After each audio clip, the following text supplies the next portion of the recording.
দর্শক, এই মুহূর্তে নির্বাচন কমিশনে আছেন আমাদের রিপোর্টার মিফতা গালিব, যুক্ত হচ্ছে তার সাথে। গালিব, বৈঠকে কি কি বিষয় আলোচনা হলো আর কি জানতে পেরেছেন সবশেষ আমাদেরকে জানাবেন।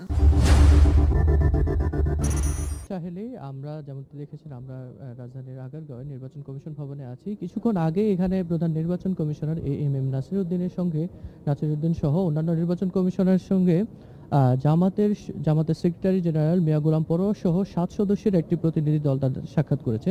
সাক্ষাতে আসলে মূলত জামাতের পক্ষ থেকে সাক্ষাতে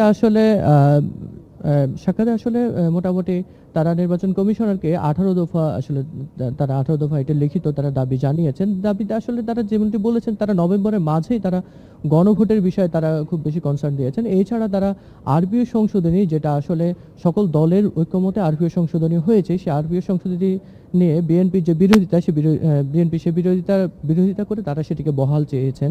এছাড়া তারা নির্বাচনে যারা সরকারি কর্মকর্তা এবং নির্বাচন সংশ্লিষ্ট যেসব কর্মকর্তা আছে তাদেরকে কোস্টাল ব্যালটের মাধ্যমে যাতে তারা ভোটাধিকার প্রয়োগ করতে পারে সে বিষয়ে কথা বলেছেন। এছাড়া সাংবাদিকদের আরেকটি প্রশ্নের জবাবে মোতাবেক মিয়া গোলাম পরোয়ার জানিয়েছেন যে আসলে যে আর্থিক প্রতিষ্ঠান, ইসলামী ব্যাংক সহ যেসব আর্থিক প্রতিষ্ঠান রয়েছে, এই আর্থিক প্রতিষ্ঠানগুলোকে যেভাবে দলীয় ফ্রেমিং করে বিতর্কিত করার প্রচেষ্টা করা হয়েছে, এটি একটি হীন কাজ। তিনি এটাকে মোটামুটি বিরোধিতাই করেছেন। আর এছাড়া যে নির্বাচনের সার্বিক পরিস্থিতি, আইন শৃঙ্খলা পরিস্থিতি, লেভেল প্লেইং ফিল্ড এবং যাদের দলীয় সংশ্লিষ্টতা আছে নির্বাচন কমিশনে, যাদের দলীয় সংশ্লিষ্ট আছে, যারা নির্বাচনে কাজ করবে, যাদের দলীয় সংশ্লিষ্টতা আছে, তাদেরকে যেন এদেরকে সুযোগ যেন দেয়া না হয়, এই ধরনের আসলে 18টি দফা আসলে নির্বাচন কমিশনকে জানিয়েছেন।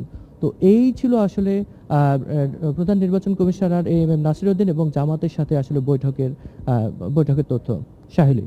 গালিব, আপনাকে ধন্যবাদ। দর্শক, নির্বাচন কমিশন থেকে যুক্ত ছিলেন আমাদের সহকর্মী মিফতা গালিব, জানাচ্ছিলেন সেখানকার সবশেষ পরিস্থিতি।